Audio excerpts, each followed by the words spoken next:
Buenos días a todas y todos. El tema que me toca a mí es la iniciativa del piso de protección social. No quiero hacer mucha propaganda, pero en esa mesita de ahí tenemos el informe de Michelle Bachelet, que es quien ha presidido el comité consultivo para la redacción del informe liderado por parte de la OIT y la Organización Mundial de la Salud. Así que cuando tengamos el coffee break, les pido por favor que retiren una copia. Pasado el aviso, seguimos con la presentación. Bueno, creo que en mi presentación tenemos muchos puntos comunes con las que me precedieron, fundamentalmente porque creo que el problema es el mismo, todos coincidimos en el problema, y lo que nos queda es, bueno, discutir cuáles podrían ser las mejores decisiones para extender definitivamente la cobertura de seguridad social.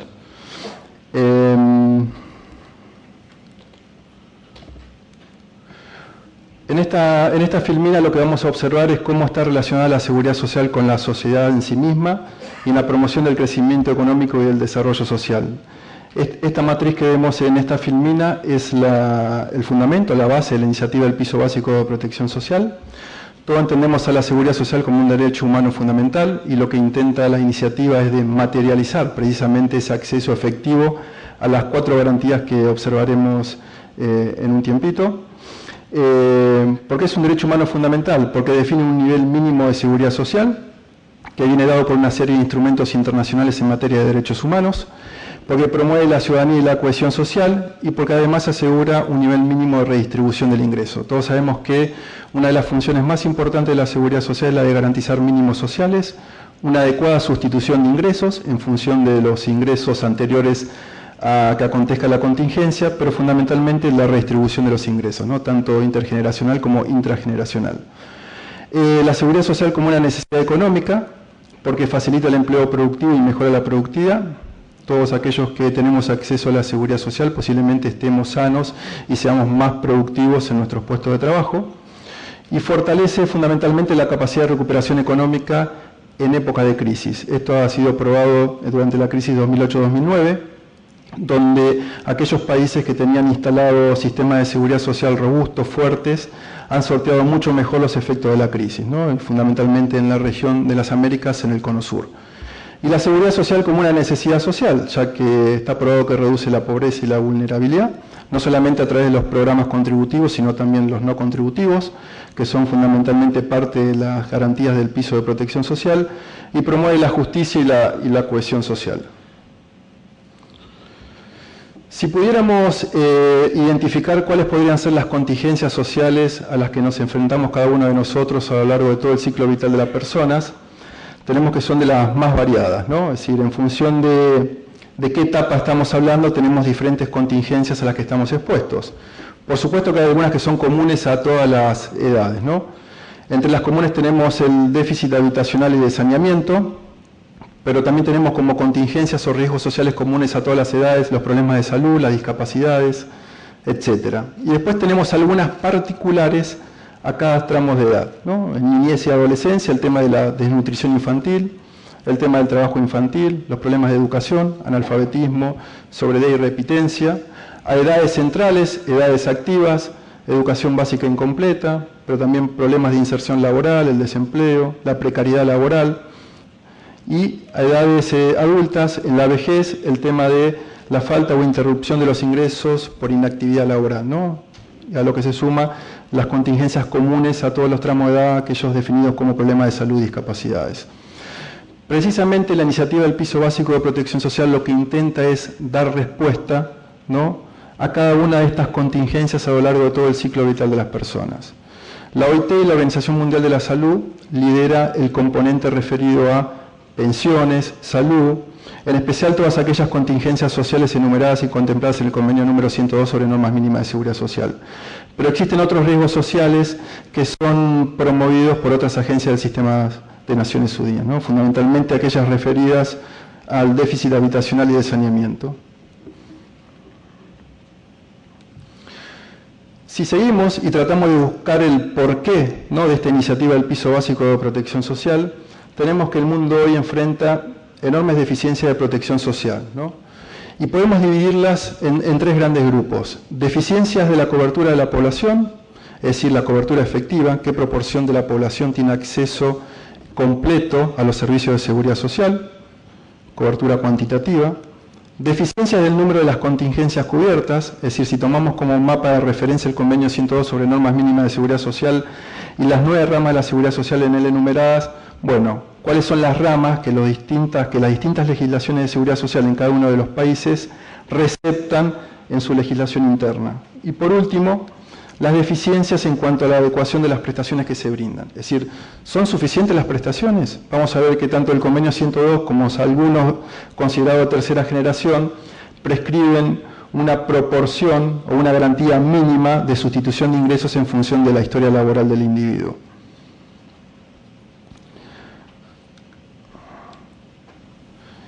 Esta es la misma filmina que les presentó mi colega Julio Gómez hace instantes. Lo único que yo quería resaltar es que en función de todas estas necesidades de protección social, que las vislumbramos en el mundo de la salud, en el mundo de la vulnerabilidad social de los adultos mayores y la niñez, hoy día ya existen mecanismos de protección implementados por cada uno de los países, y donde esos mecanismos de protección guardan especial y fina sintonía con cada una de las garantías que promueve el piso de protección social.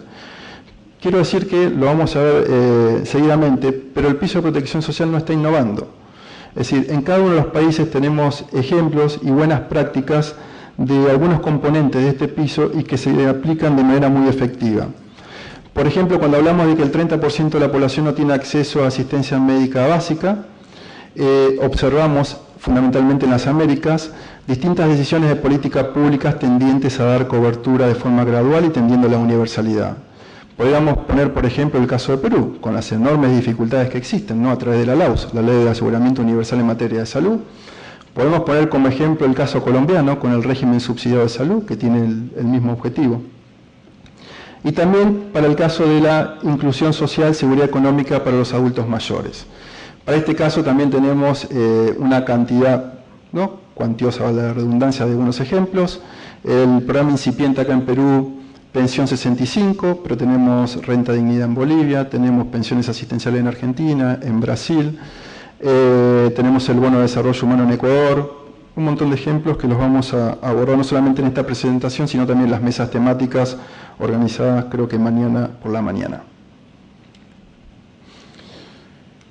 ¿Cuáles son las estadísticas de seguridad social para algunos países de la región americana? Podemos observar esta tendencia que parte del año 2000 al año 2010 y que está basado en el panorama laboral del 2011, pero con fuente estadística del año 2010. Y vemos que para la mayoría de los países hubo un avance importante en materia de incremento de la cobertura.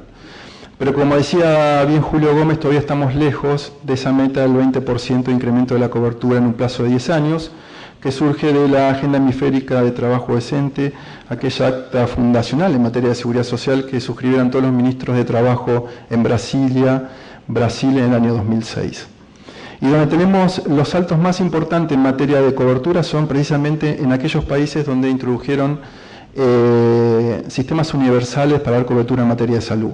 Perú, ¿no?, a pesar que todavía existen dificultades, fundamentalmente de financiamiento, ha pegado un salto importante en materia de incremento de cobertura en materia de salud. También Colombia, ¿no?, ven que del año 2047.4 pasamos a un 82.5. Y si hablamos del promedio para América Latina, en salud pasamos del 49.8 al 59.9 y tenemos un pequeño retroceso en materia de pensiones, fundamentalmente por los efectos de la crisis en el mercado de trabajo, ¿no?, porque lo que miden las preguntas de las encuestas relevadas para este cuadro estadístico es quiénes están cotizando a una fecha determinada. Otra manera de evaluar la cobertura cuantitativa, si se quiere, de los sistemas de seguridad social, y en especial para este caso referido a los sistemas de pensiones, es cuál es el ámbito de aplicación de la legislación en cada uno de los países.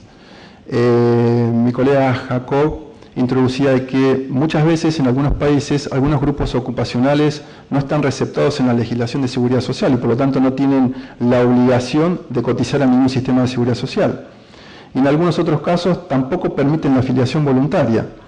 Entonces, en función de las regiones del mundo tenemos cuál sería el ámbito de aplicación total, ¿no?, de la legislación contributiva en materia de pensiones. Y la línea finita al interior de esa gráfica más oscura es la cobertura efectiva.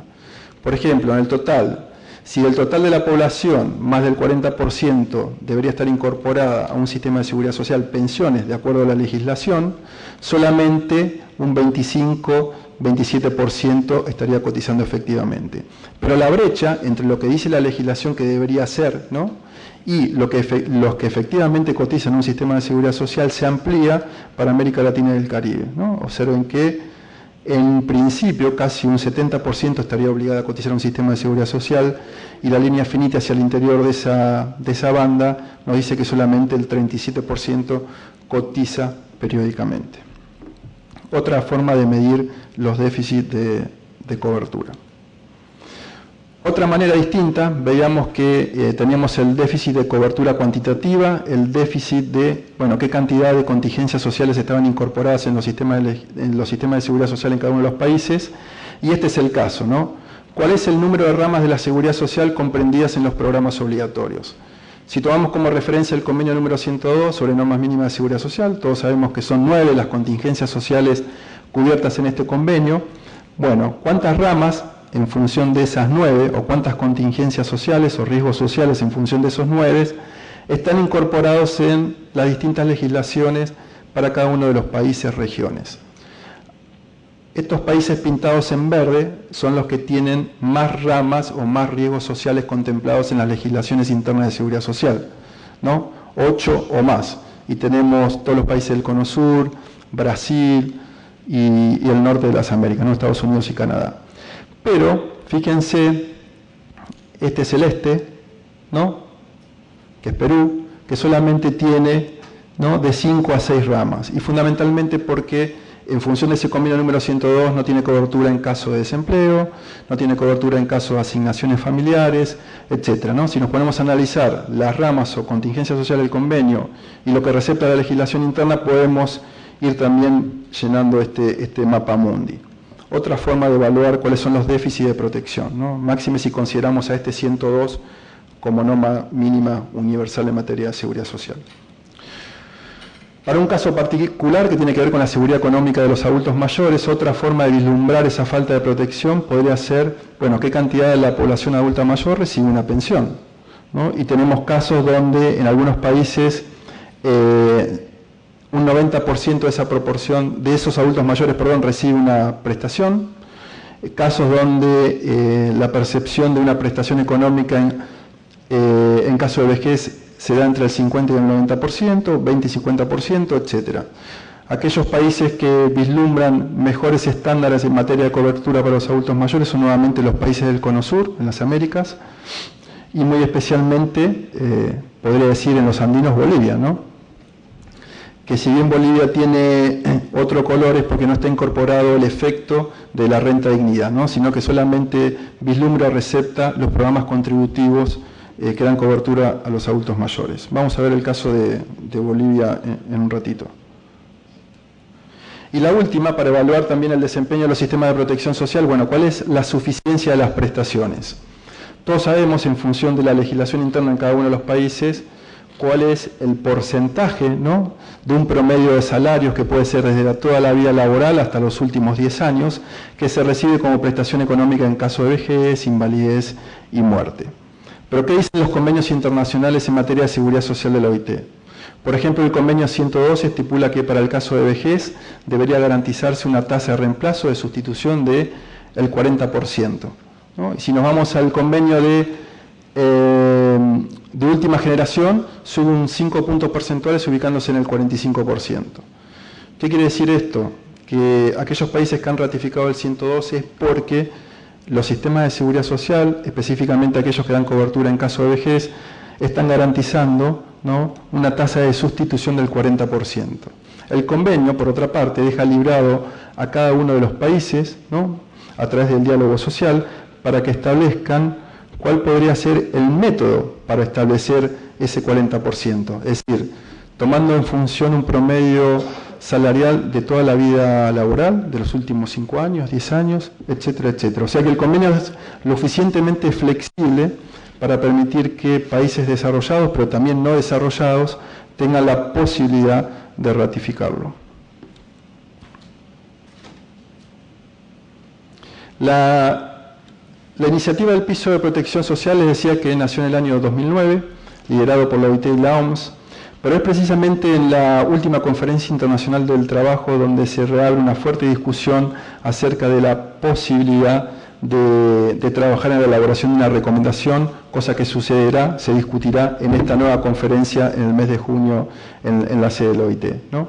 En las resoluciones y conclusiones sobre protección social de la última Conferencia Internacional del Trabajo, la número 100, los puntos más salientes referidos a la protección social fueron todo lo que venimos viendo, es decir, cuáles son las deficiencias en materia de cobertura de los sistemas de seguridad social en los casos nacionales, regionales y en el mundo en general, buscando patrones comunes, ¿no?, para después proyectar esa posible recomendación. Se concluyó en la necesidad de seguir fortaleciendo ese resultado de la Conferencia Internacional del Trabajo del año 2001, que versaba sobre seguridad social, un nuevo consenso, donde se promovía una adecuada coordinación de políticas contributivas y no contributivas para extender la cobertura de la seguridad social. Se concluyó en la necesidad de seguir promoviendo la estrategia bidimensional de la OIT para extender la cobertura. Lo veremos en una filmina siguiente que tiene que ver con las dos dimensiones, la vertical y la horizontal representada por el piso de protección social y la vertical por los convenios internacionales de seguridad social. Se resalta la importancia del convenio 102, fundamentalmente por ser sobre normas mínimas de seguridad social. Y hubo acuerdo, esto es lo importante y hace a la presente intervención, en la necesidad de discutir sobre la promoción de una nueva recomendación vinculada ahora sí a los pisos de protección social, ¿no? Si avanzamos un poquito más. En función de esa discusión de la última Conferencia Internacional del Trabajo y estas conclusiones que brevemente repasamos, ¿cuáles podrían ser las estrategias nacionales para extender la seguridad social? Y hablábamos de la estrategia bidimensional, ¿no? La dimensión horizontal, a través de la cual se promueve un piso de protección social a todos y todas, ¿no?, garantizando acceso a la atención de salud, ¿no?, a todos los residentes, y fundamentalmente promoviendo seguridad económica para adultos mayores, niños fundamentalmente de familias pobres y a discapacitados y desempleados. Pero por otro lado tenemos la dimensión vertical, que es la que nos puede, ¿no?, ir corriendo o acortando el financiamiento que se necesitaría para la introducción de los pisos. Porque es a través del fortalecimiento de los seguros sociales tradicionales, de la seguridad social tradicional, donde nosotros vamos a garantizar estos niveles garantizados de prestaciones de seguridad social. Cuantas más personas, cuanto más altos sean los índices de afiliación, menor incidencia tendrá el piso de protección social en cada uno de los países. ¿Por qué? Porque esos riesgos sociales que vimos a lo largo de todo el ciclo vital de las personas serán coberturados a través de el seguro social tradicional o la seguridad social tradicional. Y siempre quedará más espacio para seguir complementando, de mejor manera por supuesto, los niveles de cobertura a través de los seguros voluntarios, pero siempre reglamentados o supervisados por el Estado. Pero ¿cuáles son las garantías que están presentes en los pisos de protección social? Los mencioné rápidamente, lo vuelvo a hacer. Uno es el acceso universal a servicios de salud, al menos en un nivel básico para todos los residentes. Y por otro lado, la seguridad económica para niños, para adultos mayores y también para desempleados y discapacitados, ¿no? Y muchas veces me preguntan luego de cada intervención, presentación, pero bueno, ¿cuál debería ser ese nivel mínimo, ¿no?, tanto en materia de acceso a bienes y servicios como en prestaciones económicas? Y eso es precisamente lo que ustedes, a través del diálogo social, de un fructífero y efectivo diálogo social, deberían determinar. ¿Cuáles son esos niveles en función de la propia realidad socioeconómica y sociocultural de cada uno de los países? Y hay ejemplos sencillos y muy interesantes que ya se han movilizado producto de esta iniciativa, ¿no? Y es interesante ver algunos reportes sobre las discusiones sobre estas cuestiones que se han dado en Argentina, en Brasil y en México, ¿no? Hay notas conceptuales sobre esta discusión promovida por un pool de agencias del Sistema de Naciones Unidas y que les invito a leer, a chequear porque aporta mucho. Vimos cuáles son las estrategias para la extensión de la cobertura en función de esa estrategia bidimensional, horizontal, vertical, y cuáles podrían ser los medios ahora, ¿no? Nosotros tenemos que ¿Cómo podemos garantizar ese piso de protección social? ¿No? Una de las formas podría ser a través de la asistencia social, entendida la asistencia social como aquella política pública que focaliza, ¿no? Que realiza, ¿cómo se dice?, una cuantificación de los ingresos del núcleo familiar, etcétera, etcétera. Aquella política pública que está condicionada a determinadas características para ser elegible para recibir o bien la prestación económica o para tener acceso a determinados bienes y servicios. Pero también podría darse este caso, ¿no? Que las opciones ya no sea una, sino que sean varias. ¿Y cómo mezclamos entonces prestaciones universales y asistencia social? Y creo que un ejemplo interesante es el caso de Bolivia, para la seguridad económica de los adultos mayores, donde independientemente del seguro social tradicional, es decir, del seguro contributivo, Bolivia tiene a través de su renta de dignidad prestaciones universales, independientemente, ¿no?, de la prestación económica que viene de la seguridad social tradicional. Y posiblemente tenga programas o políticas públicas de asistencia social que tal vez no den seguridad económica, pero sí podría tratarse, por ejemplo, de seguridad alimentaria para el mismo grupo ocupacional, ¿no? Entonces, o poblacional, perdón. Y por tanto, vemos que la opción de políticas públicas para ir conformando ese piso difiere, ¿no?, de cada país a cada país, y su especial definición dependerá de la propia discusión interna que tengan cada uno de los constituyentes de la OIT. Vemos que, independientemente de los sistemas de prestaciones universales, que no son muchos en las Américas, pero que existen, juega un papel muy importante el seguro social tradicional, ¿no? Cuanto más crezca la afiliación al seguro social tradicional, cuanto mejores sean las densidades de cotizaciones de cada una de las personas que están afiliadas a un seguro social, mucho menor van a ser las exigencias económicas y financieras de los pisos de protección social. Según distintos informes tanto de la OIT como también del Fondo Monetario Internacional, la introducción de un piso de protección social es asequible inclusive para aquellos países considerados en vías de desarrollo, ¿no? Y se habla de una proporción del 1% al 5% del PIB si consideramos cada una de las garantías en forma aislada o en un pool de seguridad social para ejecutar en estos países. Pero esta es la interrelación que se busca con la iniciativa del piso de protección social.